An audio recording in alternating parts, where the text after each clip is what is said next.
Alright, today we're going to do changes to a piecewise function. First thing I want to do, well, first of all, I wrote G, but I changed it to F, so you're only using this function for all three of these examples.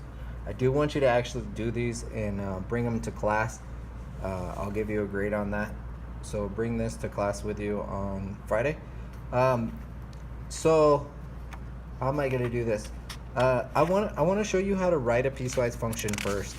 So I have this graph right here, and a piecewise function just means it's different.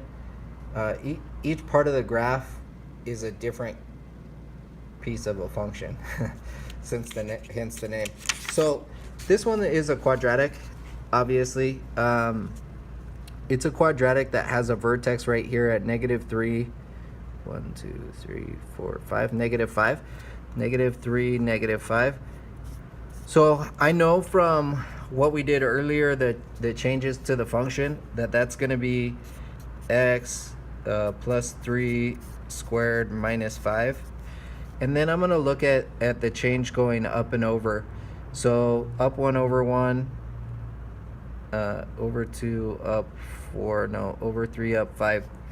So what I'm really going to what I'm going to look at here is I'm going to say f of x equals a. I don't know what that a value is, but I know it goes through the point 0, 0. So I'm going to plug in 0 for y. I could pick any point on this graph. The vertex is no good to me because I need this to not be 0 because it's times a. So any other point on the graph would be good. The x right here is 0, so 0 plus 3 squared minus 5.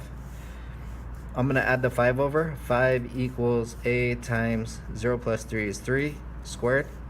5 equals a times 9, or 9a. I'm going to divide by 9. So a equals 5/9. So that means that this piece of the function right here has the formula 5/9 x plus 3 squared minus 5. But that only happens when my x, I'm going to grab a highlighter, so sorry if you can't hear me for a second. That only happens when my x goes from here to here. So that's an x of negative 1, 2, 3, 4, 5, 6.